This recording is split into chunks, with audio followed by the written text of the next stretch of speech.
Buenas noches, bienvenidas y bienvenidos. Estamos nuevamente en CNN y le agradezco a Genaro Villamil, colega periodista mexicano que esté en este estudio de CNN en la Ciudad de México. Genaro, buenas noches, bienvenido. Buenas noches, Carmen. Genaro está presentando un libro de Grijalvo, un libro que tiene el prólogo de Elena Poniatowska, un libro de una portada fuerte, la comentábamos antes de entrar al aire, esta portada que se titula este libro que se titula La caída del telepresidente, de la imposición de las reformas a la indignación social.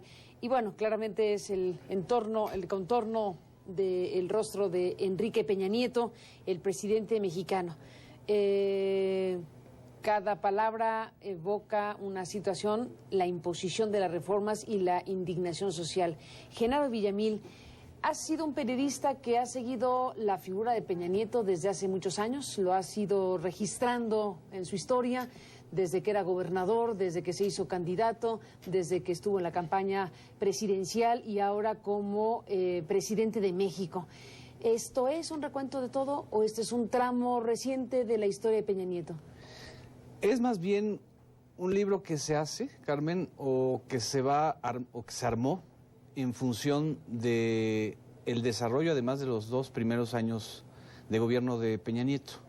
Incluso es un libro en donde yo reviso y replanteo muchas de las tesis y de lo que antes yo mismo había publicado en relación con el fenómeno Peña Nieto. Originalmente iba a ser un libro solo sobre las reformas estructurales. Era un libro que terminaba en agosto de 2014 con la reforma energética. Entonces era explicar el proceso de las reformas de Peña Nieto, las reformas estructurales, y toda la mecánica de cómo se dieron, cómo se impusieron en el Congreso, cómo no hubo debate social, porque además viví esa parte como reportero. O sea, me tocó cubrir prácticamente todas las reformas de ese periodo. Y justo estaba yo por terminar esa parte cuando pasa Tlatlaya. Y después viene Ayotzinapa. Y después unos reporteros de MBS y del equipo de Carmen Aristegui revelan la Casa Blanca. En fin, y entonces el libro toma otro giro. Imposible cerrarlo con las reformas. Imposible exactamente nada más dejarlo con un ciclo, sino que ya lo que estaba observando ya era otro fenómeno. Estábamos observando el fenómeno del auge y caída del Mexican Moment, y creo que era necesario y es necesario hacer ese recuento porque en menos de 3 años este país ha vivido una intensidad muy similar a la de un sexenio. Y en menos de 3 años el modelo Peña Nieto va del ascenso muy fuerte, súbito, a una caída muy fuerte en términos de aceptación pública nacional e internacional y en términos también del propio modelo de las reformas. En menos de un año también las reformas entran en colisión. Lo acabamos de ver con la reforma educativa, la reforma petrolera o la reforma energética, que entra en el desafío frente a la baja de los precios internacionales de petróleo, la reforma fiscal, cuestionada todavía por sectores empresariales de manera muy cruda, la reforma financiera y bueno, la reforma político-electoral que este 7 de junio entró a prueba o se puso a prueba, ¿no? De hecho, en el mensaje en cadena nacional que pronunció Peña Nieto precisamente la noche del 7 de junio, el domingo 7 de junio, su mensaje cierra con la frase "las reformas siguen", precisamente en alusión a lo que tú estás planteando, es decir, este sexenio que se pretende distinguir precisamente por reformas estructurales, bueno, toma el momento electoral, toma la noche en donde la gente está esperando los resultados de un proceso concurrente como que se ha llevado a cabo en México y lanza como idea final "las reformas siguen". Es decir, tú le llamas imposición de las reformas y Peña Nieto está diciendo esto continúa, esto es lo que nos da el signo del sexenio y de hecho, pues en las horas posteriores y en todo este momento lo que hemos visto es la reaparición de Peña Nieto y de los secretarios de Estado hablando de las reformas. Sí, porque ellos creen que, bueno, no creen, es evidente que el PRI y sus aliados, Verde y PANAL, van a lograr la mayoría en la Cámara de Diputados por la mecánica existente precisamente por la reforma electoral, que privilegia a las primeras minorías para alcanzar la mayoría. No por un asunto democrático, porque la gente haya votado así. Pero curiosamente el tema de las reformas no estuvo presente en la campaña electoral. El PRI las hizo a un lado. Es decir, no fue un voto de referéndum a las reformas de Peña Nieto. Fueron las estructuras partidistas peleando por los espacios de poder locales, regionales y distritales. Y en este recuento ninguno de los tres partidos del Pacto por México sale bien librado. Entonces, la lectura que también nosotros tenemos que hacer es cómo es posible que PRI, PAN, PRD, los tres grandes partidos del Pacto por México que acompañaron las reformas electorales, hayan salido, o las reformas estructurales hayan salido con menos votación en relación con el 2009, por ejemplo. Quiere decir entonces que no hay un aval tan fuerte como pretende el presidente a las reformas, ¿no? Quiere decir que también la sociedad está replanteando y planteándose otras cosas. O por ejemplo el tema de los candidatos independientes. Ahora Los Pinos se está montando en el fenómeno de los candidatos independientes.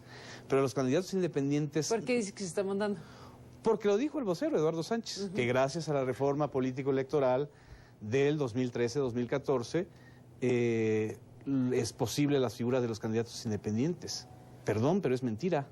Los candidatos independientes no son un logro de la reforma político-electoral, son a pesar de la reforma político-electoral. Son el resultado de litigios jurisdiccionales entre tribunales. Como el de Castañeda. Como el de Castañeda, que llegó a la... Y el propio Cloutier en su momento. Exactamente. Y es más, la reforma político-electoral... Sí, fue verdaderamente forzada la cosa. Fue forzada y además dejó incompleto el tema de los candidatos independientes, porque no está el tema, por ejemplo, de los topes de gastos de campaña y del financiamiento privado, lo cual puede volver a las candidaturas independientes en un riesgo, ¿sí? En un riesgo donde se te pueden colar los poderes fácticos o los grupos criminales.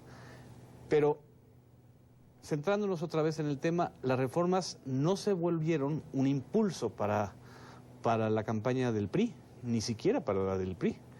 Entonces, yo creo que Peña Nieto está queriendo rescatar de una situación de crisis sus propias reformas estructurales, ¿no? Ahora, tú dices la caída del telepresidente. Cuando usas ese título, estás hablando del origen de la candidatura, de la llegada de Peña Nieto. Estás haciendo el recuento de las cosas. Ponerle la palabra telepresidente evidentemente no es casualidad. Así es. Digo, desde el libro de Si yo fuera presidente, el del 2009, hasta digamos que hay un análisis sobre el fenómeno de un político construido a partir de golpes de imagen y de inversión en televisión, en medios de comunicación, en la construcción de una imagen, ¿no? Como lo vivimos en el fenómeno Fox, en el fenómeno Peña Nieto, en la utilización intensiva de los usos y de los recursos para volver popular un político a través de los medios masivos, es muy eficaz para ganar las elecciones, pero no es eficaz para gobernar. Entonces, lo que está cayendo no es solamente un modelo de expectativas, está cayendo un modelo de hacer política. Este país ya no solamente, y eso es parte de la indignación social que existe, este país ya no solamente quiere un primer mandatario que sea popular porque se casa con una actriz, no solamente quiere una cara agradable o bonita en la pantalla, quiere alguien que gobierne y que no sea corrupto. Entonces, ese modelo del telepresidente es el que está cayendo, es el que está en crisis, ¿sí? Y es parte de lo que explico en el primer capítulo. Tiene que ver también con la propia noción que Peña Nieto tiene del presidencialismo. ¿Cuál es esa noción? Después de la pausa, cuéntame. Bien. ¿De dónde viene esa noción y qué es lo que significa a la hora de gobernar? Como Peña Nieto, volvemos en un segundo. Bueno, regresamos, Genaro Villamil, en esta conversación sobre este libro que edita Penguin Random House, Grijalvo. Ibas a decir algo y te corté la inspiración para irnos a la pausa. ¿Dónde te quedaste? En la propia noción de Peña Nieto del poder presidencial o del poder político está el problema que está viviendo este país y su propia presidencia. La noción que tiene Peña del presidencialismo. Exactamente. ¿Y de dónde sacas la noción que tiene? Él hace una tesis sobre el origen del presidencialismo. ¿Su licenciatura? Es la tesis de licenciatura de la Universidad Panamericana. Cuando se dio a conocer esa tesis, muchos periodistas nos fuimos con el hecho de que estaba dedicada a Arturo Montiel. Pero en realidad no la leímos. Yo me dediqué a leerla, y a leerla en serio para poder entender cuál es la noción que el presidente actual tiene del propio presidencialismo y de la génesis del presidencialismo. A ver, ¿y qué te encontraste en la tesis de Peña Nieto? En la tesis me encuentro que Álvaro Obregón es un pretexto para hablar del personaje a quien más admira Peña Nieto, que se llama Porfirio Díaz. ¿De verdad?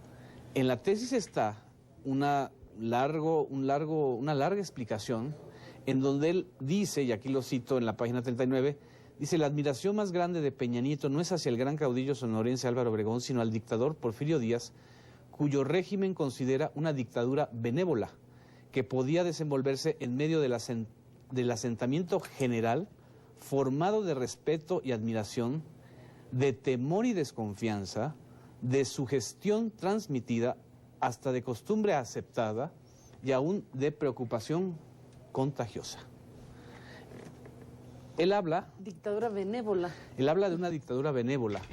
Él habla de cómo la grandeza de Porfirio Díaz, desde su punto de vista, fue haber hecho de las formas duras una manera inteligente o un arte de imponer reformas en el país. Obviamente yo estoy leyendo la tesis y digo, bueno, en algún momento va a explicar que la dictadura benévola tuvo consecuencias sociales muy graves y que por eso hubo una revolución. Una revolución social que le costó a este país 10 millones de personas muertas. No la hay. O sea, increíble viniendo de alguien que ha militado en el PRI. Increíble viniendo de alguien que está haciendo una tesis de revisión del presidencialismo mexicano. Entonces, ahí lo que me preocupa y es preocupante es que no haya una idea de las consecuencias sociales o de los conflictos sociales que generan reformas estructurales como las de Peña Nieto. Entonces, por eso este país está sembrado de conflictos sociales. ¿Tú crees que el modelo porfirista es inspirador para el actual presidente mexicano?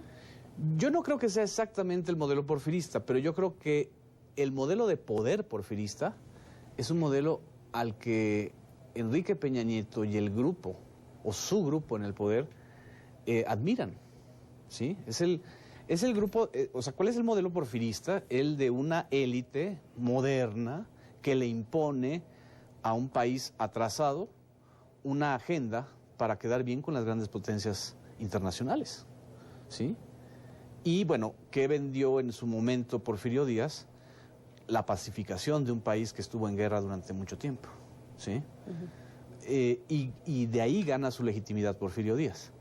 Pero en estos momentos y en esta situación tan delicada que vive México, en realidad las reformas estructurales de Peña Nieto no están pacificando al país. Al contrario, lo están tensando todavía más, lo están polarizando. Estamos conversando tú y yo, general Villamil, bueno, en los días posteriores a la elección, como dijimos, concurrente de 2015, ¿qué balance hacer? O sea, ¿qué conexión haces con lo que es esta parte de tu investigación sobre Peña Nieto y su gobierno y lo que arroja de señales y de mensajes este proceso electoral que distribuyó el pastel político de la manera en que hoy sabemos? En primer lugar, no fue una elección de referéndum a Peña Nieto. ¿No lo fue? No lo fue porque una elección intermedia y con 9 gubernaturas en juego tiene otras variables. Y no lo fue porque tampoco el PRI quiso hacerlo así. Muy hábilmente el PRI no presumió al presidente de la República ni a las reformas estructurales. Sí, el PRI habló de otra cosa. No volvimos a ver aquellos spots que inundaron el país donde que se va a bajar la luz, el costo de la luz y del gas con las reformas energéticas, ¿no? No volvimos a saber nada de la reforma de telecomunicaciones, ¿no? Digo, algunos discursos diciendo que la reforma de telecomunicaciones bajó la larga distancia, que no tenía nada que ver con la reforma de telecomunicaciones. Pero en ese sentido no lo fue. Y en otro sentido, no hay una equivalencia, digamos, entre los resultados obtenidos por la coalición gobernante, PRI, Partido Verde, y el nivel de aceptación del primer mandatario. El nivel de aceptación de Enrique Peña Nieto sigue estando muy bajo, sigue siendo muy bajo. Hablas de encuestas, ¿no? Hablo de las encuestas y de las encuestas que el propio gobierno federal tiene, ¿no? Se cuidaron mucho de no contaminar, digamos, la crisis de aceptación de Peña Nieto con la crisis o con la campaña electoral, ¿no? En ese sentido yo creo que corren en terrenos distintos. En donde sí hay una relación inmediata es la reforma político-electoral y la elección. Ahí la conectas. Ahí sí hay una conexión directa, ¿sí? ¿Y cuál es la conexión? Que es una reforma político-electoral mal hecha, que fue hecha para privilegiar la partidocracia, que nos dio las elecciones más caras de la historia de México, 35,000 millones de pesos, para crear un monstruo que fue el INE, y que además toda esa infraestructura legal fue dinamitada por el propio aliado del PRI y de Peña Nieto llamado el Partido Verde, ¿sí? O sea, tan caro salió todo, y a final de cuentas tu propio aliado, el que te va a dar la mayoría en la Cámara de Diputados, está dinamitando ese modelo. Y lo que decíamos de los candidatos independientes, eso no son un logro de la reforma política, fueron a pesar. Y bueno, son pocos en realidad los que pudieron postularse como candidatos independientes porque no está fácil la llegada en este marco legal recientemente estrenado para este proceso 2015. Genaro Villamil, déjame hacer una pausa y regresamos en esta conversación. Me gustaría después de la pausa que nos cuentes también del prólogo de Elena Poniatowska que acompaña precisamente este libro que está circulando en estos momentos. Volvemos en un instante. Estamos de regreso un momento más con Genaro Villamil. Volvemos con él. Bueno, Genaro Villamil, se nos acaban los minutos. Me gustaría un comentario tuyo sobre el prólogo de Elena Poniatowska que acompaña la caída del telepresidente.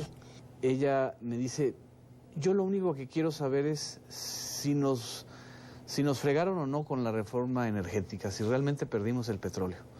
Y le dije, mira, pues yo te sugiero que leas el libro, si te gusta y está claro lo que explico, pues lo escribas. Y a los 2 días ella me responde ya con el prólogo hecho. Con el prólogo hecho. Con el prólogo hecho y con una indignación muy fuerte, ¿no? Diciendo, es que esto es todo lo contrario al país de México que yo viví, me dijo. O sea, al país de Lázaro Cárdenas para acá, pues, desde 1938 a la fecha, que ella vivió. Entonces también hay un profundo replanteamiento e indignación en la generación de millones de mexicanos a los cuales se les impuso como si fueran un spot, por eso es la caída del telepresidente, reformas de un impacto impresionante, que vamos a tardar más de una generación en revertirlas, muchísimo más fuertes y profundas y con mayores consecuencias sociales que las del propio Salinas. Bueno, algunos dirán revertirlas, como usaste la palabra, o algunos dirán se tardará una generación en saber qué pasó con ello, en realidad para aquilatar el alcance y profundidad de estas reformas. Y Peña Nieto está diciendo que las van a profundizar. Y si entendemos por profundizar, seguir el mismo método que han seguido hasta ahora, de ignorar la indignación social que han generado reformas como la energética, como la que dejaron ahí congelada de la ley de aguas. De aguas. O como la que quieren hacer también en materia de salud, o como la que está incompleta y mal hecha de la reforma educativa. Entonces, ojo, es decir, no estamos jugando a los spots de las reformas, estamos jugando a la arquitectura y al diseño de un país. Estas elecciones son el punto de arranque para el fin del sexenio, el principio del fin de un sexenio, aunque falta un tramo largo, o relativamente, pero aquí ya empezamos con un punto de quiebre. ¿Qué imagina suceda en la evolución de una figura como la de Peña Nieto, con una mayoría que no alcanza suficientemente para dominar a la Cámara de Diputados, con la idea de que profundizará reformas y todo lo demás? ¿Cómo ves a un Peña Nieto en la segunda parte de su sexenio? Para empezar, es el primer presidente de los priistas, por llamarlo así, que llega a la mitad de su sexenio y en las elecciones intermedias con un declive.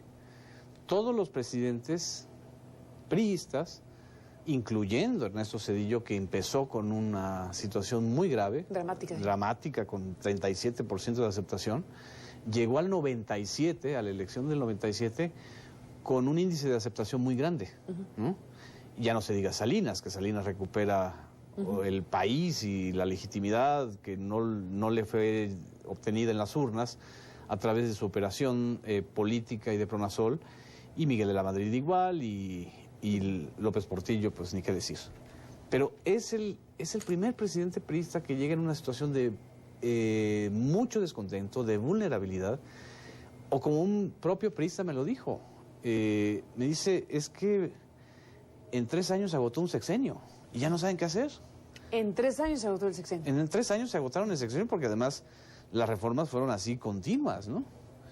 Y luego de repente se revientan muchos conflictos que estaban ahí soterrados. Lo de Ayotzinapa, a final de cuentas, es el resultado de Te detienes en el libro sobre Ayotzinapa de manera importante. Hay todo un capítulo donde digo es el Mexican Moment al Mexican Murder, que es muy, muy fuerte. Qué fuerte. Porque además no es un título mío, es un título del Washington Post. Es cuando vuelven a ver, sobre todo la prensa extranjera vuelve a ver lo que no había querido ver, que este sigue siendo un país en donde hay narcofosas, es un país donde siguen las ejecuciones extrajudiciales, donde la violación de los derechos humanos es cada vez mayor. Y el caso Ayotzinapa, pues se vuelve el crisol de todo esto. Ese asunto, si el gobierno de Peña Nieto no lo resuelve y no lo sabe resolver como no lo ha sabido resolver, está arrastrando a su sexenio a una de las crisis más fuertes en materia de derechos humanos y en materia además de legitimación social y de imagen internacional. El tema Ayotzinapa sigue siendo quizá uno de los más importantes de atención internacional. De atención mundial, no es para menos por lo que se trata precisamente este caso de los jóvenes estudiantes de Ayotzinapa como uno de los ángulos, uno de los capítulos muy importantes y relevantes de México y que está desde luego en el seguimiento de lo que llamas la caída del telepresidente. Este libro que está circulando y que te agradezco hayas estado aquí para conversarlo con el público de CNN. Al contrario, Carmen. Gracias, general Villamil, por estar aquí y gracias a usted que nos permitió acompañarle. Pásela bien. Buenas noches, hasta mañana.